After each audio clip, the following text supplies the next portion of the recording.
And so we back. This is Yosta. We back with the goddamn. Damn. Start over. No, no, you good. Start over. No, you're not starting over. No. We're not starting over. So listen, we back. This is episode 2. We don't have a name for it. Don't worry about it. Some episodes ain't gonna have no name. Some episodes she gonna know what it's called. She gonna be ready. You know what I'm saying? But this one ain't got no name. Unknown. The unknown. Well, I mean, because there's just some things that some touchy subjects. So I will say, in this episode, I will speak on different types of abuse outside of, what I've already spoke about before. And how, I did lose my kids for 6 months. So we're going to speak on that as well. So we'll talk about abuse because that's how I lost my kids anyways, through the abuse. So we'll get on that. And I did come up with something that's like, I realized I don't look at the cameras because I don't like I don't like looking at myself. So, but I told her I'm gonna do my best to try to, view myself and not look in the air. This is all about a new beginning. This is all about change. So I have to start loving me. I have to start seeing the beauty in me. So I'm going to try not to look in the air. But sometimes I look in the air just so I can think, because one thing about me, I'll get off topic quick. This is raw and uncut. So. Yeah, and this is raw and uncut. So I want to stay on topic. And like I said, I've already talked to Joe. If I ever get in my feelings, I start getting mad about the any of these topics, she's going to stop me, because it's not about unleashing anger. It's just about telling the truth. So I'm just going to tell the truth. My story. So when I was 18, I was kicked out. I was kicked out of the house, and I had to take everything. It was real sudden, very sudden. I believe, I don't even know what I said. My dad asked me to do something. I said something, and then I just got kicked out of the house.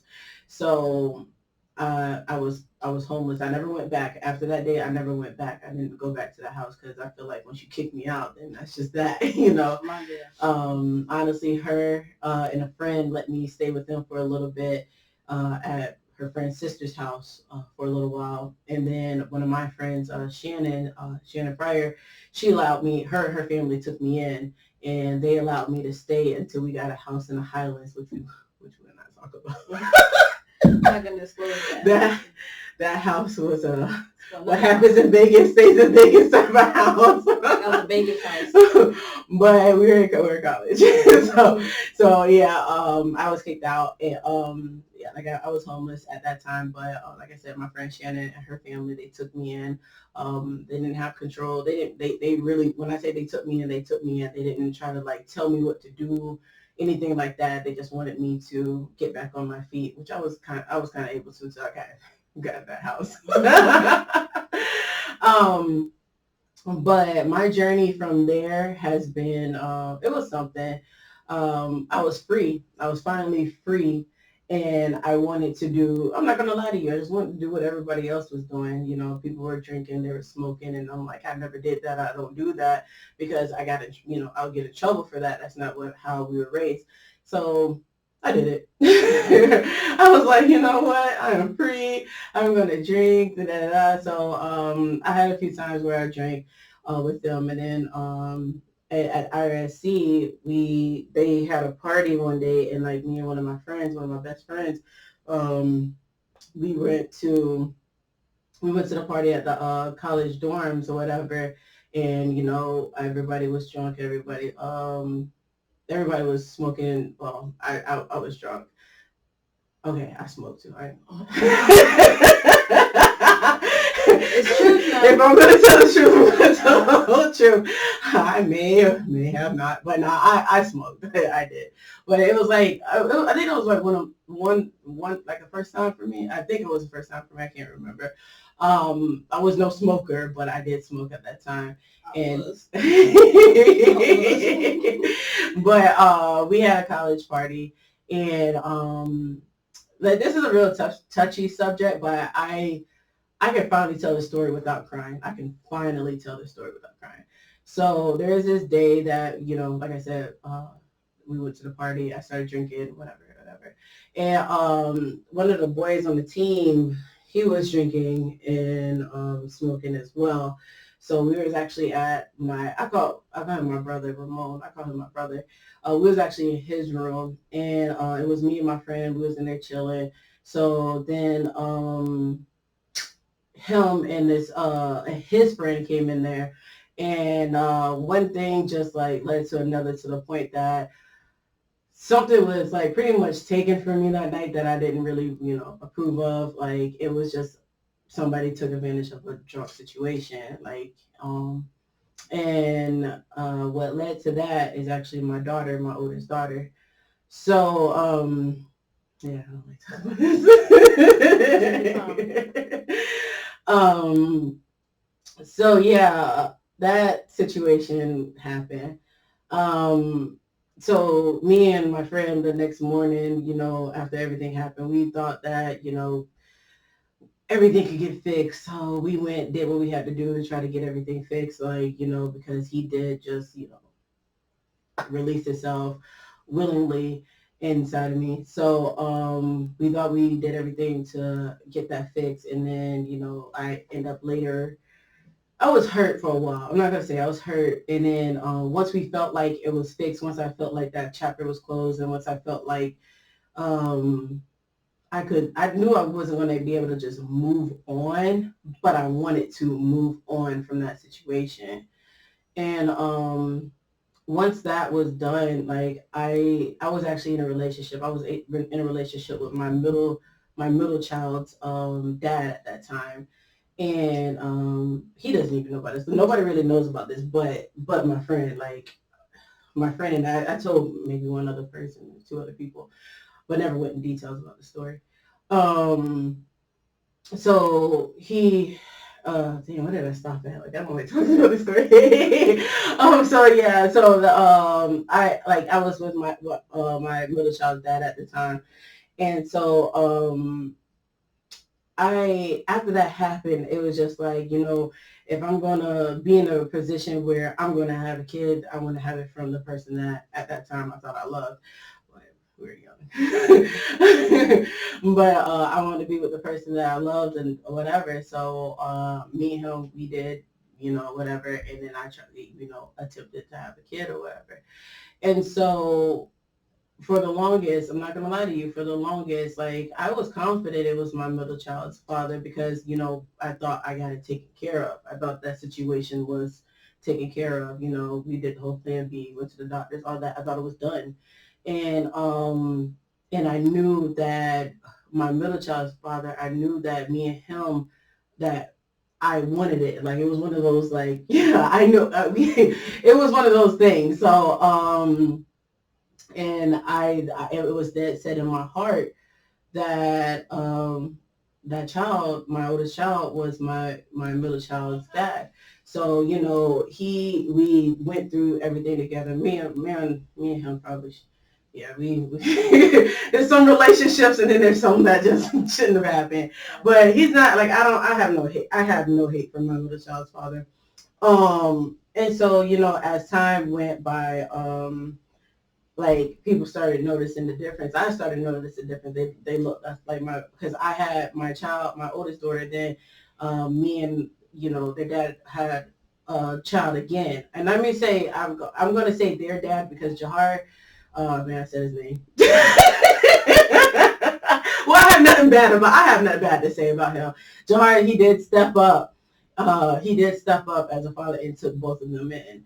So, but yeah, anyways, I had my kids. They were pretty much back to back. So as they were growing, you could tell they started looking different and stuff like that. And I always was scared. I used to ask my friend all the time. I'm like, oh, not Raquel. I'm like, but I mean, her name rhymes with my name, but I can't say names. I gotta stop. I gotta learn how to say the names right here. But I asked her. I was just like, yo, do you think that, maybe it didn't work, all this, like, like, is this kid could be his, da, da, da.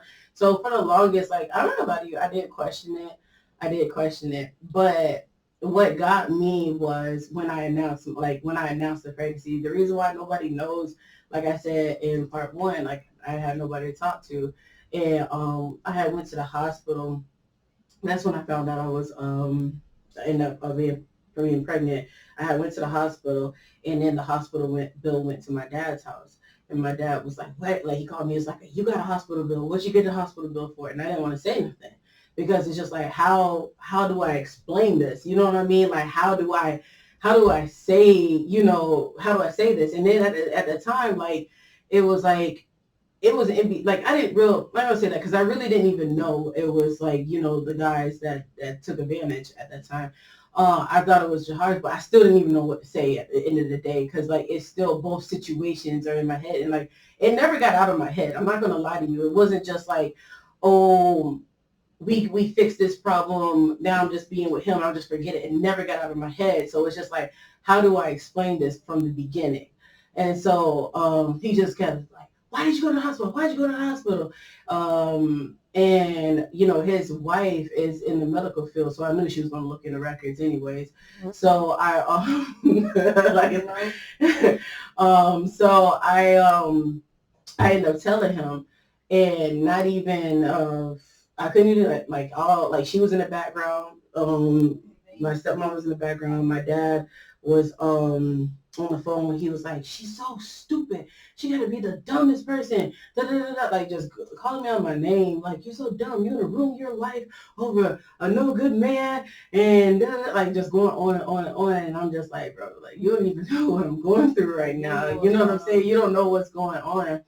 And so I explained to him like what was going. Like I didn't explain to him, but it's just like in my mind, it's just like, okay, now I don't even feel comfortable telling him the whole thing. So I really didn't tell anybody. I just let people assume whatever they want to assume. So like Jahar and his family to Jalen and Jahar ended up getting married to this. I'm not gonna say her name, but he ended up getting married to this girl, and she's the one like she did not want like that is one girl that wanted to just split everything, like anything dealing with me and Jahar. She just did not want it to be anything. So she wanted to split everything up. Next thing you know, she made Jahar get a DNA test, and that's when we found out that Jahar wasn't the child of my oldest, and it was heartbreaking for me because it's just like, dang, like I have a child from somebody that took advantage, you know what I mean? And it's like, once I found out, like I was lost. I'm not gonna lie to you, I was lost because it's just like, okay, what do I do? Like, do I forgive and try to forget type of thing? Just like, what do I do? Like, I didn't know what to do because it's just like, and like I knew, like I had questions because, like I said, they were looking so different, and I was like, and I really didn't want, my daughter to be this man's child because it's just like, dang, you took something from me, and not only did you say something from me, now you're taking from her having that father figure in her life. So yeah, so I had to deal with that. Like to this day, like I'm still trying to figure out how I'm gonna tell her, how I'm gonna do whatever. So at that time, I reached out to him. I had to reach out to his friends and stuff, try to get his attention. So he finally like reached out to me, and I explained to him what was what. Like it was a hard conversation because at the end of the day, this wasn't willy nilly. It wasn't like, hey, let's do this together. So it was a hard conversation to have. But I felt like, one thing about me, like I said, I'm probably too forgiving in a sense, but I wanted to at least give him a chance to be a father. Like I wanted to give him a chance. So he was like, oh yeah, I've always wanted a daughter, da da da da da. And it's just like, it got uncomfortable, but I'm like, okay, if he wants to step up, I'm not going to be that person. I'm not going to be that mother to take a father figure away from, my child. So I was like, okay. And then next thing you know, he went ghost. And I'm like, all right. So then like I kept reaching out. He was ignoring me. And I'm like, all right, cool. So then I ended up going to child support. So he was like, I'm not going to pay child support. It's not my child. Da, da, da, da. After, at first it was just like, oh, I'm going to be daddy at the end. Now it's like, that's not my child.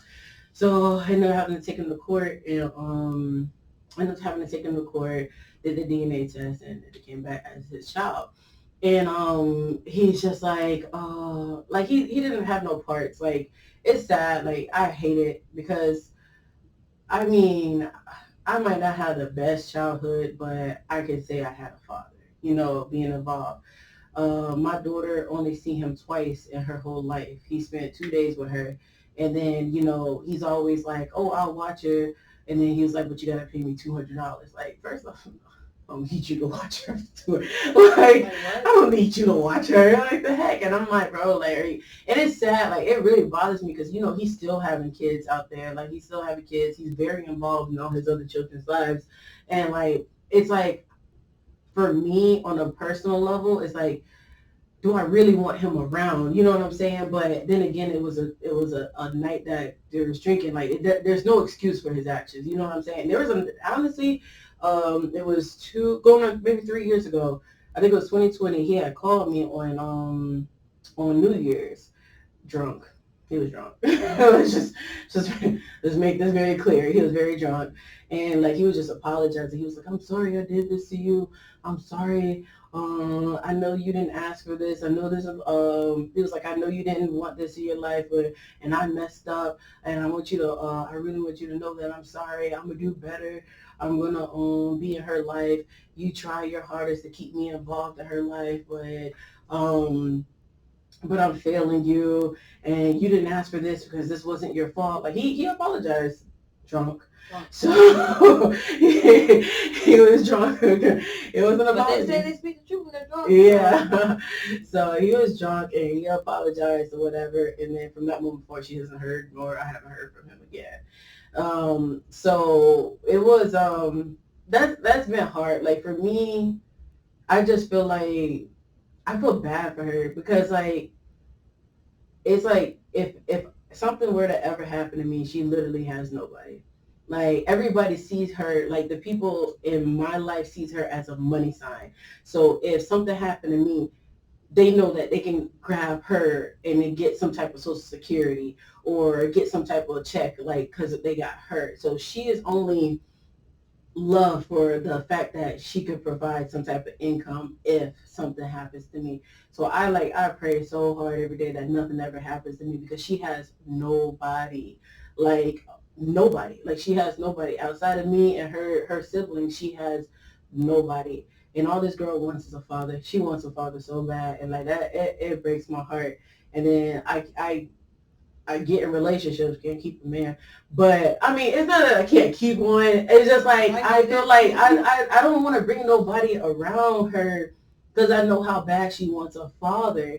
And it's just like, I just need you, like, this isn't just a me thing. Like, she is looking, like, that girl wants love from, like, a guy so bad. Like, she tells me all the time, I can't stand it. But she's like, I want to have a baby. And I'm like, but she wants to, just like me in a sense. We're just, Exactly. just wants to give that love. She wants to be loved. And it's just like, dang, like, I'm in these meaningless relationships. I'm in these relationships just giving, giving, giving. And she wants. And it's just like, but I will say one thing I love about myself. I keep my relationships far away from my kids unless I know it's going somewhere.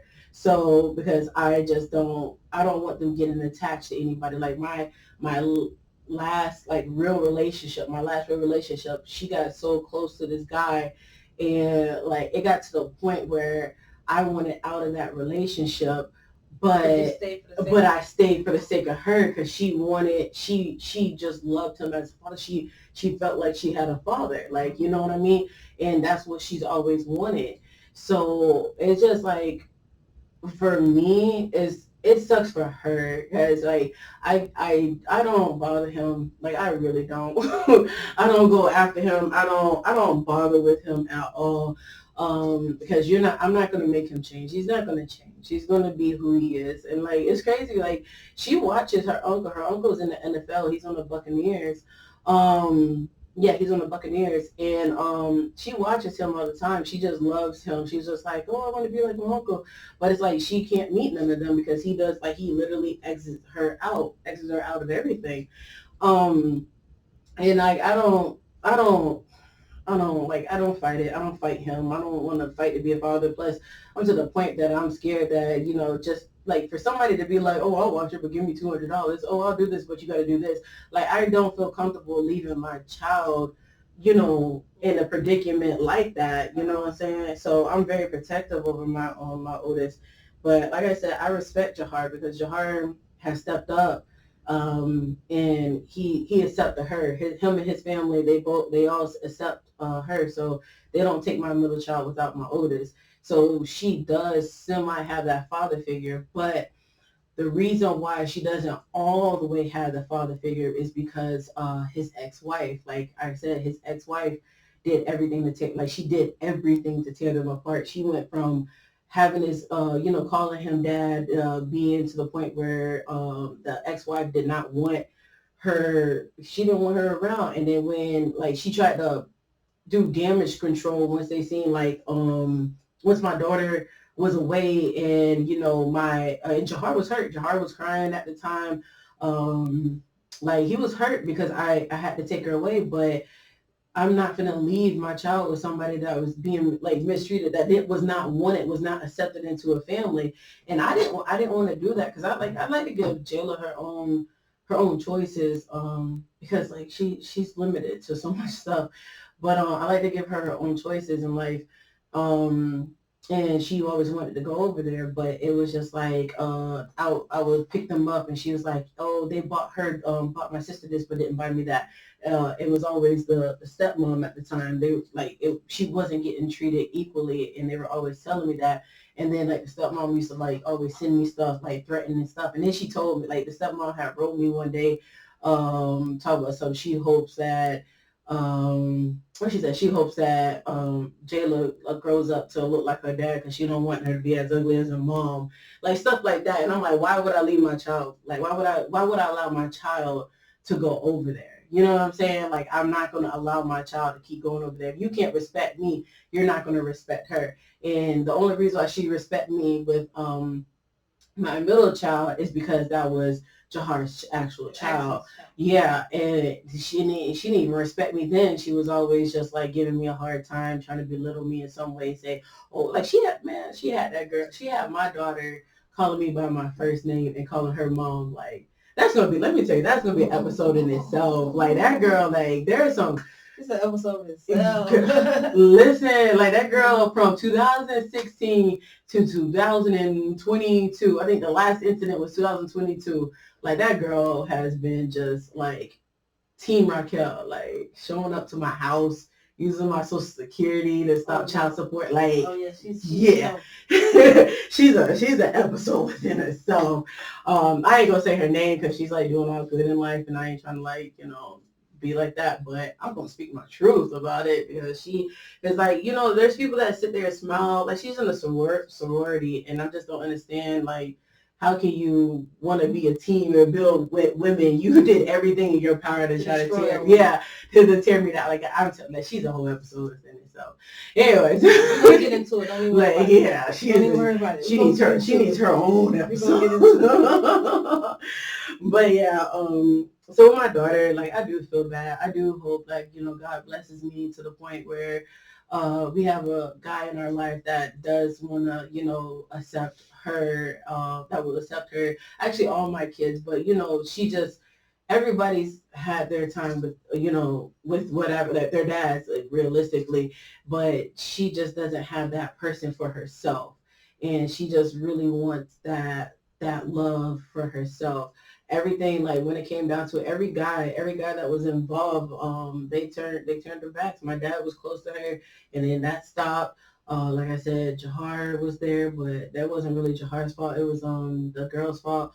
But that stopped, and it's just like, she's always been alone. She's just never had a boy figure, and she loves my son because that's like her only boy. And like she loves, like she is the sweetest person you will ever meet. But you mess with that little boy, that my son, oh, it's over with. she don't play about him because that's her man in her life. So she loves, like, she caters to my son like it's no tomorrow. That's her child. In her world, that is her child. So she's the mom. But she makes the rules. Like, every time he does something bad, I don't even ask. I be like, Marley, what really happened? Marley gonna tell on him. Marley don't care. Marley cares, does not care. Marley's gonna be the one to tell it. So yeah, like I had to deal with that, and then as soon as, like, once me and Jahar and I stopped dating and stuff, I got into another relationship that was with my son's dad, and I thought I was out of there, boy. I thought I was out of that relationship. He was like he was just the sweetest little thing in the beginning. I should have known. I shouldn't know. But anyways, I thought he was just the sweetest person in the beginning. He was really nice to me. Like, we met at Auntie Anne's or whatever. He was cool. Like, he was chill. And then he wasn't. And then he wasn't. Like, what triggered everything was when it found, like, I don't know, it was before I was pregnant, because he was always like fighting with me and arguing with me, and it was just, it was so toxic. That relationship was so bad. Like, that man got arrested so much, so much, because, like, he just, if it wasn't spitting on me, it was throwing something at me. It was like, it was always something. Yeah, it was bad. Like, I had to move 3 times. He broke into every single last one of my houses. 3 different houses, like, in, like, what, a year? He broke in every last one of my houses, damaged everything, and always somehow, like, abused me in some way. So, yeah, so I was in that relationship. So, like, one thing I can't stand, I cannot absolutely stand it, is when people be like, so why didn't you just get away? Why did you stay there? Why did you, like, it's not that easy. Like, I really wish some of these, like, I wish some more people would speak up and real, like, let them know, like, it's not that easy. Because when somebody feels like they have that control, when somebody just doesn't want to say no, it's like, okay, you're reacting. You love me, but you're already beating on me. So if I leave, are you gonna kill me? You know what I'm saying? Like, it's not that you want to stay in a relationship like that. Nobody wants to stay in a relationship like that. But sometimes we just have to find that safe way of leaving. But when I'm like, I was the only one working. Like, after I got kicked out all my houses, like, I've always, been the one to get a house or whatever, and I was always the one providing. I was always the one doing. For some reason, I just could. I was just the one who was always doing. Let's just say that. And so, I can't, like, save money to get away when all my money was going to bills, and then taking care of grown men at the same time. And it's just like, I call cops. Well, this is a civil matter. Well, they've been here for this much. If they got a sock here, then they have, you know what I'm saying? Like, it's like, so you can't. That's how it goes. And it's just like, okay, I'm telling you, I don't feel safe. You know what I'm saying? So, but he was always allowed back. And it's just like, so, this is arrest number 8. Is this not enough? Like, and then I will move. And then I would move, and then next thing you know, he finds me. It's like, and it was so bad, Joe. Like, he had so many people stop, like, find, like, he had people that cut grass. He had people that was doing garbage, and they will be the ones that actually find me, and then he would just show up like it's nothing. He is the only person that can walk next to me and just put fear in my heart immediately. Cause, like, he's just like, it's either fear or anger. Like, it's one or the other. Fear, yeah, like fear and anger. And, like, I dealt with, I dealt with God. Like, I've had black eyes, busted lips. I did all that. Like, I had all that. Like, I was locked in. Like, he would lock me in the closet. It got worse. Like, once I found out I was pregnant with my son, I was so mad, because I thought I got away. I had finally moved. I was like, I'm done with this. And then next thing you know, like, my son, for some reason, he grew small, because I was like 5 months pregnant. I didn't even know I was, I'm almost done. I was like 5 months pregnant. I was almost done. And then next thing you know, they told me I was pregnant. I was like, no, please. Like, don't tell me this. And yeah, I found out I was pregnant. And once he knew that I was having a kid, he was like, oh, so you're having a kid? So then he started, like, trying to be nice to me. And then after that, it just, the abuse got worse, trying to push me down the stairs. I'm like, I don't want that baby. I don't want that baby. First off, like, I don't want to have a kid too. Newsflash, like I don't want one either. Like shocker. Not from you. So like I was stuck. Like I was stuck because I don't do the whole abortion thing. It's not something I believe in. Plus I was 5 months. I don't even think I could have got one anyway. But I don't do any of that stuff. So I was stuck with it. So the abuse got worse. Like, oh my gosh, it got worse. Like my son, like I tell him all the time because he be like, oh, sometimes I be spaced out, and I just look at I be like, bro, you went through a lot for 9 months, so I ain't even go in your world, my son. Stay on cloud nine. His head, like it was pretty bad. It was really, really, really, really bad. And I feel bad for him. He's the sweetest little boy. Like, oh my gosh, that boy is so sweet. The nicest kid. Every time like he goes to school, so the teachers are telling me how he's just like a nice kid. He always tells me, he's like, I just want to be a good citizen. That's his goal, just to be a good citizen. But like I went through a lot, and you know what's crazy? He doesn't know he doesn't know nothing that I went through. I refuse, because like I said in episode 1, like the whole, oh, your mom did this, your dad did this. I refuse. I don't. He's gonna have his own view of his father. Whatever view he comes up with, he's going to have his own view with his dad. But that was a pretty bad relationship, and you know I was calling for help all the time, calling the police. He would break into the new house. Every house I went to, he broke into the houses or whatever. I didn't have no family to go to. I even asked, like I asked, and I was like told no. I was told no, and yeah, and it just went downhill from there. So I just got to the point where I was just like, you know what, there's no getting rid of him. So I just live with what I got to live with and just call it a day, and just, play my part until I could save more money. And then I was going to leave. I was going to leave the state at this point. I was going to try to save up more money to leave the state.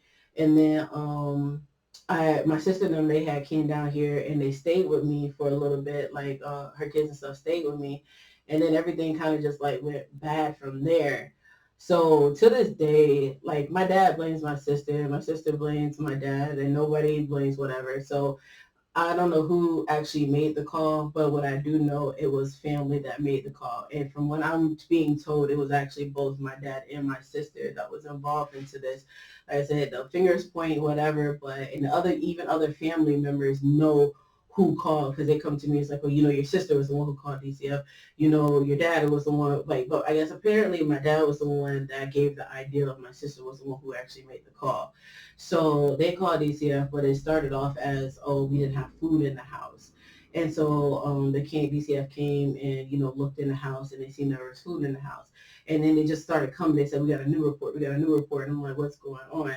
And just our luck, like, when the case was open for another report of us not having, it was something we lacked something. I don't remember what it was, because they just kept calling, like whoever did it just kept calling, and we lacked something. And just so happened, I almost said his name. I almost said his name. Speaking your truth, that's why. Yeah.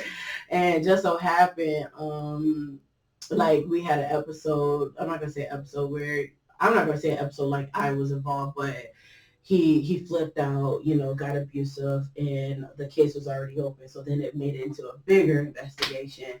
And one thing about it, once you get DCF involved, they there.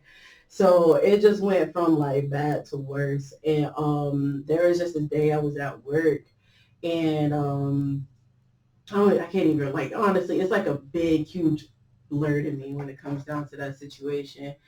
And next thing you know, it went from having my kids to DCF, picking them up while I was at work. And then like I had called my case manager. I'm like, what's going on? They were like, oh, we're taking your kids, da da da. They waited until I was at work, you know what I'm saying? And so they took my kids from the person that was watching them at the time, and they took my kids away. And because he just kept going. They said that they told me that because I wasn't protecting myself, I couldn't protect, the kids. And I'm just like, well, y'all had a whole investigation. Like, I'm asking y'all for help. I asked them for help. Like, you know what I'm saying? And it ended up being a huge slap in the face. Like, my case manager, I'll say her name because I don't care. Her name was Amanda Silver. So I put the first name, last name. I don't even care because that lady right there was not, oh my God, she was not a good person. Anyway, so she basically purposely just made it hard for me. Like, when my kids were taken or whatever, she had told Jahar and his wife, who wife at the time, who was so glad to do this, like, to call, like, my case was about to close, and she called them and told them, oh, I need y'all to make a report and say this and say that. And so they made a report, and then my case stayed over longer, so I had to do more stuff. And I'm like, are you kidding me?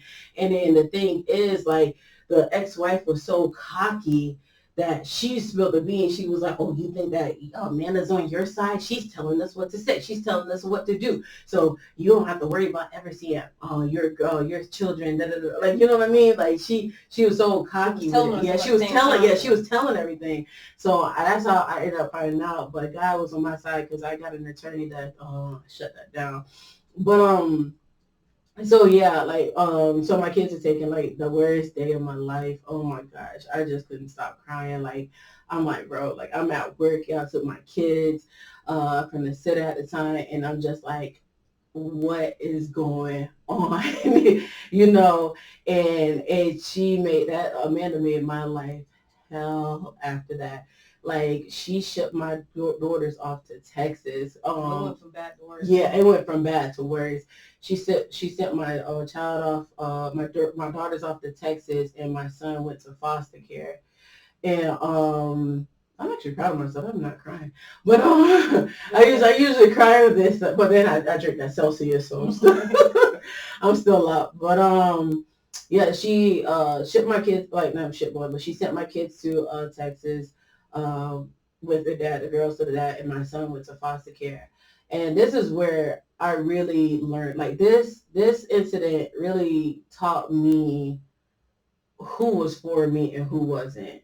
Um, After that, sister disappeared. My sister moved out. She disappeared. So I didn't have her help. Well, apparently, from what, my family members tell, because there was a day that she was asking me for my son, but apparently she was supposed to meet up with the DCF. But this is from what other family members told me. But I do remember her, asking for my son. But at that time, she was like, let me just get him. And I'm like, why are you, like, wanting to get my son? And I'm like, no, he's fine. He's good. But like I said, like, I honestly, this is the first time I'm even saying it, because I never told her that, my dad was the one who told me that she did it. Because my dad always said, you're a good woman because you forgave your sister. You still talk to your sister. I wouldn't even talk to her. But my whole thing is, like, you gave her the idea, so y'all both are in the wrong at the end of the day. You know what I mean? Y'all both were in the wrong. She didn't make the call, but you encouraged her. Yeah, she made the call. He encouraged her. No difference at all, because at the end of the day, like, y'all are supposed to be family, and y'all are the ones who did this. So it's like, I can't. It's just like, okay. So I swallowed that pill because, like I said, I'm very forgiving, very forgiving. So I did swallow that pill. Like, my dad, he wasn't wrong. Like, I did forgive her. I just left it alone. I didn't, like, say, oh, F you, da da da. It was nothing like that. It was no bad blood. It was a headache. It was hell I was going through. It was bad. And so this is when my life just, like, when I tell you, started crumbling down. So I had asked my mom and my dad if they can get my son. My mom, Amanda didn't like my mom, so she made it hard for my mom to get my son to go to North Carolina. So I asked my dad, I'm like, you're here, so can you get my son? He was like, I don't watch nobody's kids. I'm not watching nobody's kids. I can't leave you with that kid. Da da da. And so I'm like, dang, like, are you serious? Like, my son's gonna be in foster care, and you can't help me? Like, you know what I'm saying? And so I was just, like, losing it because, like, my son's in foster care. My daughters were going to Texas. She only gave me, like, she made me out to be, like, this horrible freaking person. And she only allowed me to talk to my daughters 1 hour on Zoom on Tuesdays and Thursdays. So it's just like, what is that? And then the stepmom, she made it her business to be in the camera saying, oh, she's unfit, da da da. She got a whole 23 hours of having a conversation to whomever, but she always showed that hour I was on the phone. I was on Zoom with my kids just to talk about, just to, talk trash about me, because she felt, at that time she felt like she had the upper hand or whatever. This is like, this story right here is where I know, like, this is where my journey with God really, really, really started. My spiritual journey started like a month ago. But like me just like counting on God, this is where it all really started. Um, so so yeah, so my kids were up in Texas or whatever. So, and then my son was in foster care.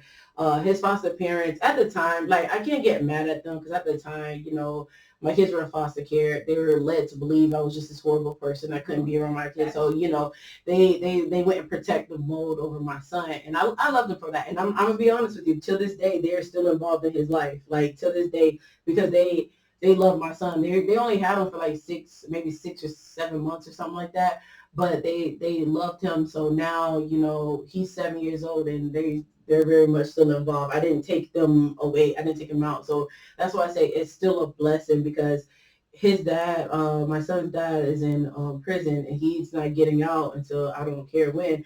No disrespect, but but I feel like as far as if you can stay as far as away from me, because he's still like I mean, I don't understand why they get on Facebook sometimes, but he's still toxic on Facebook. Like, he'll cuss me out and say really rude things to me on Facebook, and like, you're in jail, so it's just like nothing's changed. You know what I'm saying? You're behind the wall and you're still you're behind the wall and you're still doing that. So I'm fine where he's at. Like, other people are just like, oh no, and he feels, oh my gosh, controlling. Like, he feels like I'm supposed to just do everything because we have a son together. And I'm like, nah, it doesn't work like that. So I had to block that out of my energy. I forgot what I was talking about though. What was I saying before that?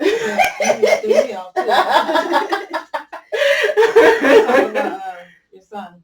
Yeah. So yeah, he went to foster care. And the foster parents are like, they're amazing. I love them to death. Like, we did the whole every other weekend thing, and yeah, I love them to death. So, and they're very, like, I love them. I just know I love them. But at that time, it was just like, it was dark for me. So I had lost my kids because, like, my kids are why I hustled. My kids were why I did what I did. So I'm like, why am I working? Why am I living? Why am I doing this? So I ended up, getting kicked out of the home that I had because my son's father he stole everything. He stole my money and everything.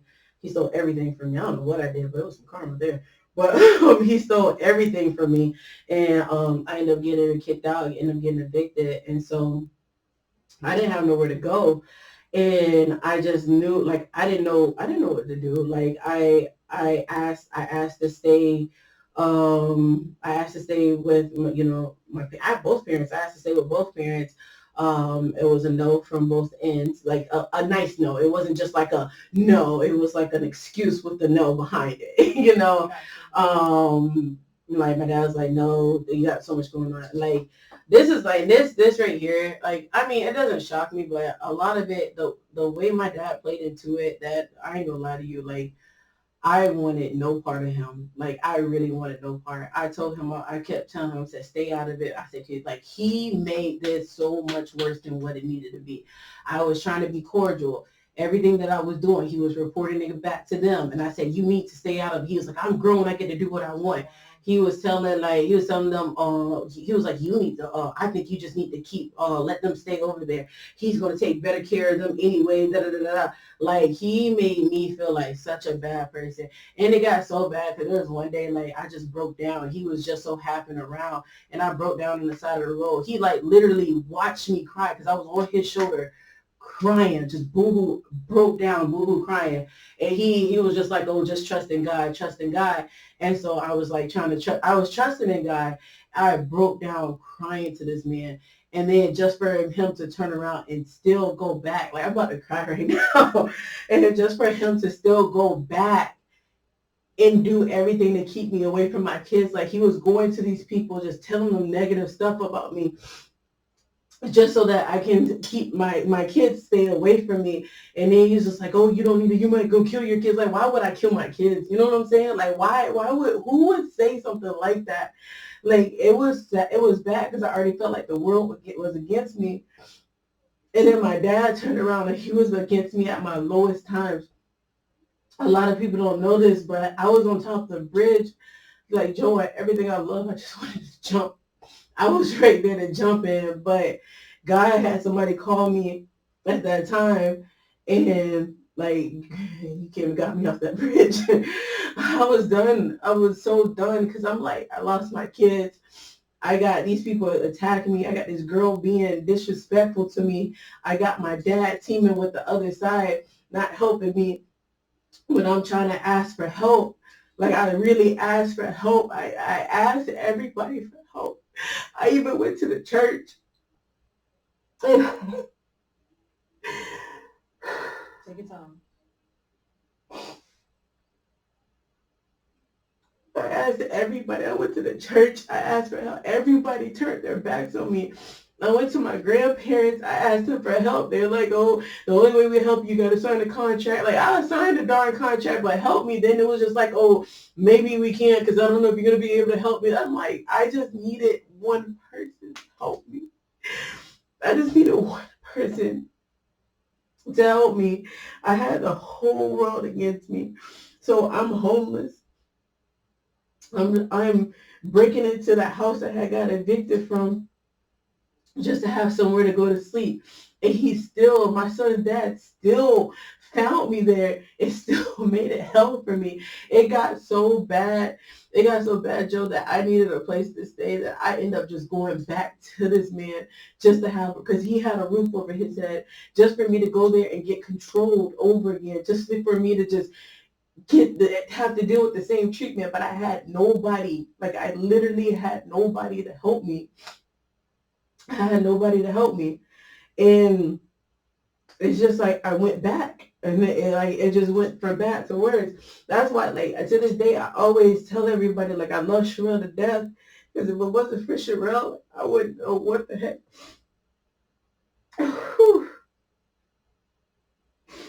And Sherelle was the only person who opened her doors to help me at that time. I had lost everything. I had lost my kids. I was holding on to that job. And they were about to let me go because I couldn't do it no more. I couldn't do it no more. And it's just like, I was going to court. I was doing everything the courts was asking me to do. And then Amanda's just like, I would do everything this lady asked me to do. And then she turns around and is like, oh, that's not enough. Do more. You got to do more. I'm going to add more to this. And then I got my dad against me. I got freaking Jahar's wife against me. I got the whole world against me. And I'm just like, I got to that house, the one that I kept breaking in to stay in, and I got on my knees and I just begged God. I was just like, God, what did I do so wrong? Like, what did I do? Like, what can I do to save myself? What can you do? I'm like, God, please just help me. Like, I just cried, Joe. I was on the floor just crying, just boo-hoo crying, because I had nothing. I had nobody to help me. And I was trying to balance out the job. I was trying to do my parenting classes. I was trying to go to this mental health place and talk to a therapist. This lady she purposely made it difficult for me. I could give her my work schedule, and then she would still book stuff while I had to work, and then my job didn't want to accommodate with it. Like, God, like, after that, that's when God, like, really, he stepped in. Like I said, I had Sherelle let me stay there for a few months, and then I started earning money, and then I ended up getting what is it? I ended up getting the foster parents. Even though they had my son, they allowed me to claim my kids taxes. So I ended up getting that money from taxes and stuff. So I was able to get my own place, and it just started building from there. Like, and I just had to get to the point where I was just like thanking God every single day, because it's just like it went from I was getting nothing, but I seen the progress, and then I stopped and I had to tell myself, you know what, this is my chance to heal, because even though she's trying to use these classes to keep me away from my kids, I can utilize this. So I actually took the time and actually started talking to the therapist. The therapist knew what she was doing. So the therapist ended it anyways. And then I ended up like going voluntarily. But I ended up doing that. I had to do four. She made me do four separate parenting classes. They all taught the same thing. Like all of them taught the same thing, but she just didn't want me getting my kids back. So she did everything for me not to get my kids back. So, but I did all four of those classes. I did like the domestic violence, a victim thing. It got so bad, Joe. Like this lady did not want me to have my kids. It got so bad that it went from a domestic violence case to, oh, your son has eczema. That's what it went to. It really went from that to eczema. Like that's how bad she did not want me to have my kids, like at all. And I used to just pray, and I'm like, God, like why? Like I just don't know why. Like why did I have to go through this? But how I feel, it's just all a lesson, because like some people, like sometimes it's just a journey. You know what I'm saying? Sometimes it's just a journey. Right now, this could be helping somebody else. Somebody else listening to this can help them. And I'm going to tell that if there's any women or men that are going through that whole domestic violence stuff, or not even just domestic violence, having to go through the court system, the DCF stuff, accept those resources, because those resources, like, now don't get me wrong, I didn't want to do them at first. I did not want to do them at first, but I had to accept it. I had to accept the journey, and it helped me heal in a sense. In a sense, it helped me heal, because I was finding out the core problems to stuff. I was finding out the real problem to everything. So yeah, it helped me in a sense. But from there, I started building myself back up. I really did start building myself back up. I ended up getting my kids back. Like they were visiting, and then I went and I opened up my own court case, and I ended up getting my children back. And like life started happening again. I had got into a relationship which was, I thought was healthy, but let's just be honest, it wasn't. But it wasn't like a domestic violence one. It was just like I was at my lowest, and somebody was there for me at the time I was at my lowest, and they were that, because in the beginning it's always that honeymoon stage. It's always like, I want to make this girl and whatever. So at that time when I was going through my lowest, they were there doing the honeymoon stage. But once I got back up, they just did what everybody else did in any other relationships: cheat, lie, all that stuff. But I did get in a relationship. I did started just moving forward with life. I end up, I was at Target trying to get, promotions and stuff. They weren't going to give me one, but I tried. I was doing better. Like, I was actually trying to leave Target and go to the post office. I was just growing. I was doing better. I was doing better for myself. So when I cried, like, God heard me. Let me make that very clear. God heard me loud and clear. And like I said, maybe there was just some stuff in the journey that I was missing that God wanted me to release, and I just didn't let go. And that's why I had to lose everything at that time. But he ended up, like, I'm not gonna say like I became the richest or something like that, but I became stable. I went from a smaller house, and then, like I said, Sherelle, she moved out of the house that I'm currently in right now. She moved out of the house just so me and my family can move in there, because my case manager, Amanda Silvers, once again at that time.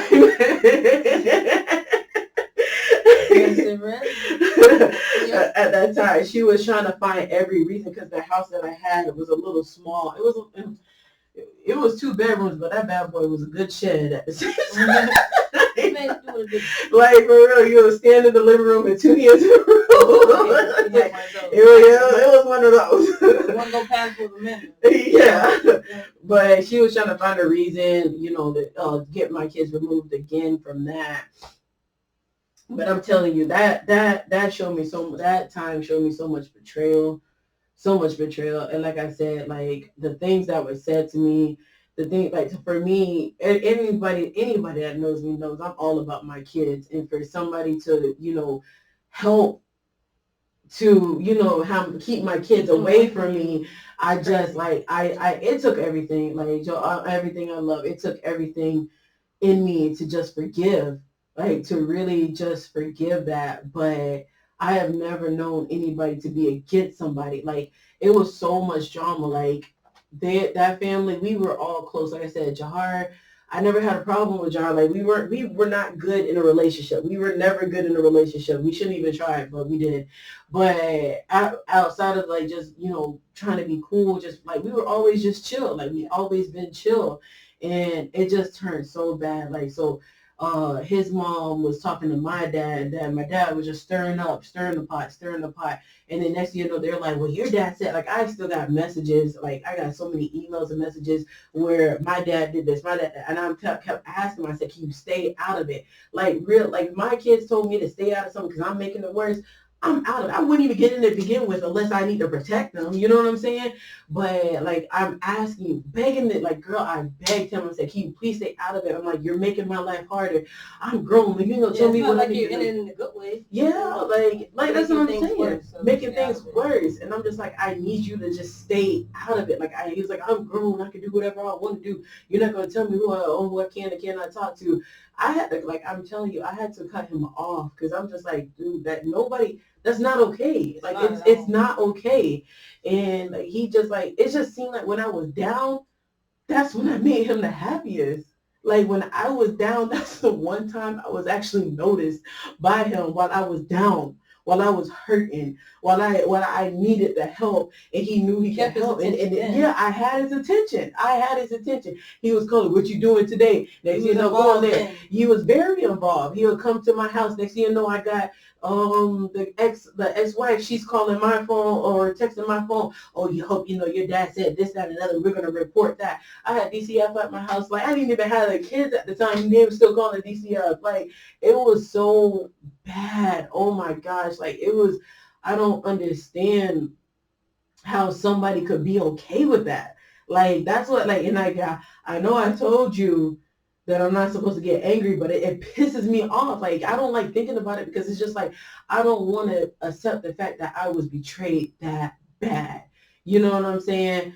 And then like, I just don't even know. I don't know how to feel about it. Like, besides trying to forgive, that's what I got to do. But I gotta try to forgive. Like, I mean, I'm letting the situation go, but a lot of the situation I just put behind me because it's just like, you shouldn't, like, the fact that it was even your idea for all this to be a jumpstart sucks. Let's just start with that. And then... Well, it goes to show that it definitely was. Yeah, it goes to show, exactly. It goes to show that it definitely was, like, you had that involvement. And it's just like, bro, like, it's always my kids. Like, everybody knows. That's how they know that I care about my kids. Every time there's an attack, every time there's something, because they know I will not react unless it's about my kids. Like, they know they cannot get a reaction out of me. But if they want to get a reaction out of me, they go straight for my kids. And it's just like, no more. Like, it's like, for me right now, who I am right now is no more. Like, y'all are not going to do this to me. Not no more. Like, I'm over it. Like, y'all, I'm done with that. So they always, like I said, they always try to use my kids for everything. Like I said, the girl who needs the episode for herself, she that's all she did. She used my kids to just attack. And I just had to take it. I couldn't say anything. I couldn't do anything because I didn't want to risk my kids. It worse. Yeah, like anything you do is gonna make it worse. Anything I do is make it worse. So it's just like, respond. Exactly. So I'm just like, everybody, like, to lose your world and then for the world to turn around and be against you, that is just like, a hell I wouldn't wish on nobody. You know what I'm saying? Like I wouldn't have put that on my worst enemy. I lost everything. And then as soon as I lost everything, I was attacked by everybody. So like I said, if it wasn't for Sherelle, like Sherelle is the one who got me back on my feet by opening her doors and allowing me to come in. Like I give everything. Like I'm telling you, like if something happened, like if I got rich, like Sherelle is straight. Like, she will be straight. She will forever be straight because she was the gateway. She was the door. First of all, I'm not gonna say she was the first door. God was the first door. Me calling out to God because God allowed me to even go to her for her to even have the heart to open the door. But they opened the gateway for her, for me to go to her home, and that's when I started. I had this little shack, and then she moved out so I could move into that home. I was only paying $550 for a 3-bedroom house, so it's just like I could afford that, especially working at Target. I was able to afford it and pay all my bills and stuff, and still was able to do stuff for the kids. So like I said, I like as the journey was going, I was very thankful. Like I was very thankful to God because God got me out of that situation. I didn't feel like I was losing anymore. I feel like I was slowly gaining my life back. I was at Target. I'm not gonna sit here and say I just love the job every day. I love the people there, but I don't really like working for too many people anyway. But I was going back to Target. I was looking for my next move because I wanted to do better. I wanted to be better. And then from there, my only problem from there on was like the ex-wife. She did everything in her power to break me down, everything in her power to break me down. But like I said, she's an episode on herself. Um, so like I went through all this, and like I guess my testimony, we go to the testimony part of this one. My testimony for this will be just like this whole story was a testimony of me being able to, crying out to God, getting my kids back, and it all flowed, like everything flowed. God taught me that I need to say less, do more. So, I was traveling because they were after they left Texas, they came back to Florida. And so I was traveling to St. Petersburg. I had to go get my information. It got so bad. Like I said, she got her own episode. It was so bad that they wouldn't even allow me to get my daughter's information because she put her name as the mother on all of my daughter's documents. Wow. And I wasn't allowed to get access. I had to go there with a birth certificate to prove that I was a mother. And then, like I said, she taught my daughter to call me by my first name. Like it went from being mommy to like she'll either call me Raquel or mommy Raquel, but they started calling her mommy, and I'm just like, yeah, you need to put a stop to that. but yeah, she's an episode for herself. Like I'm telling you, everybody's going to hear that episode. She did a lot, and she's gonna hate me. She's gonna be like, oh, why are you doing this? But realistically, it's not about her. It's about me changing. Trying to let go of everything. But I received a lot of attacks, and like I said, my testimony is just the fact that I got through it. I'm thankful. I'm thankful that I did not jump that bridge. I'm thankful that I was able to get my children back as one, as whole. I'm thankful. I'm just thankful for everything. Like I'm thankful for going from an evicted house to a little shack, and then from a little shack to a bigger house, and I kept that house for 7 years now. It doesn't feel like it, like time flies, right. But I kept that house for 7 years now, and I'm just thankful. I'm thankful for Sherelle. I'm so thankful for Sherelle, like opening her doors. Like that testimony, like that was my growth. That was like my growth. And it wasn't the end of attacks, but that was like my worst of the worst when it came down to losing my kids. And yeah, and then I'm not gonna lie to you, I ended up losing my daughter again because of the girl. She my son's dad had got out of jail. He had got out of prison, actually got out of prison. And then me and Jahar, we had an agreement as to what it was that we were going to do for custody. We get to court, and then it was a whole nother ball game. The ex-wife was just like, pretty much told him to, say that my son's dad was out of jail, that like it was so, oh my gosh, it was some BS that my that my son's dad had a gun around her, and like that me and him were together. It was so much crap that was said, and they were able to prove that he did just recently get out of jail in prison, and I didn't have anything, proof wise, because we had already had everything set when it came down to custody. We came to an agreement, but she hit me with the curveball, and so they ended up giving custody to him actually on my birthday. Now, that's when I found out. Like, they did it on my birthday. They gave him custody, but that God told me then. He was like, the fight's not over. He was just like, say less, do more. That's it. And so maybe they had her for like 6 months because she finished the school year off with them, and then stayed for the summertime. So she like they didn't even have a 6 months because like she left in October, and our final judgment was like the February. Like, it was so bad. Like, the girl did so much. Like, I'm telling you, she's her own episode. She did so much bad. A regular court order is probably 8 pages maybe.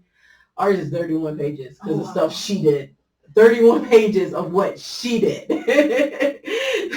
That is a huge court order. Yeah, like I said, she's the episode for she has the episode for herself.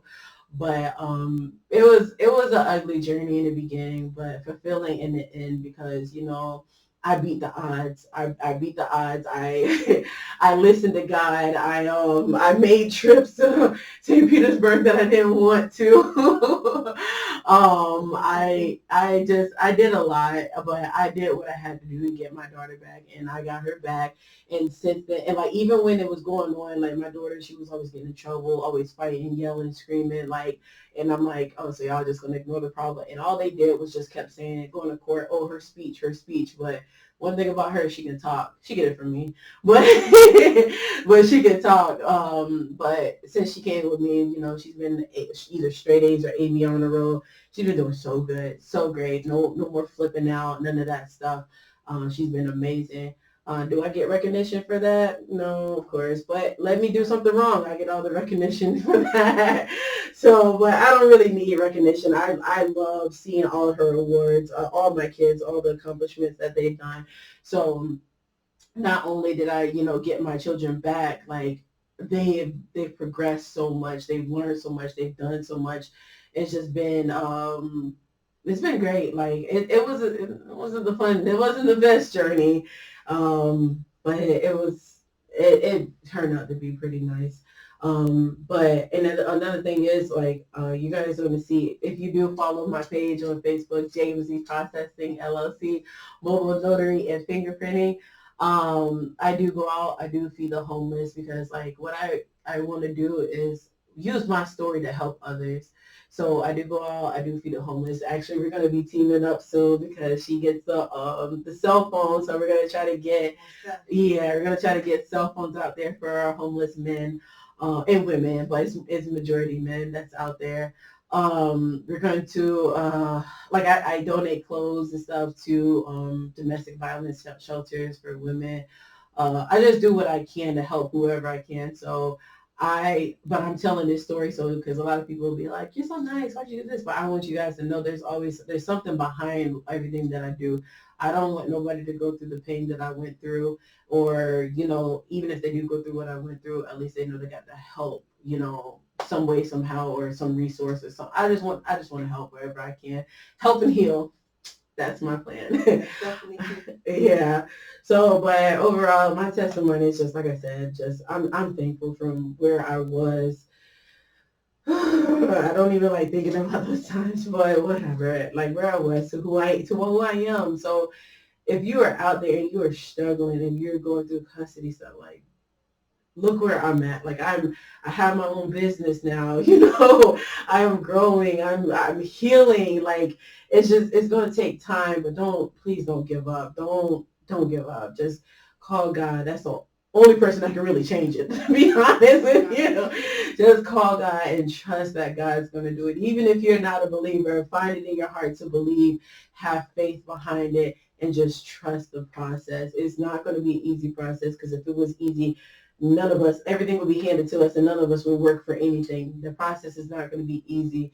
Just do the work. Do the work behind it. Don't look at the bad. Just know that in the end, there's going to be something good in the end. That's the reason why I'm doing these videos. So, but this is up for the end of episode 2. So we're gonna wrap this up in episode 2. You already know episode 3 is gonna be even little.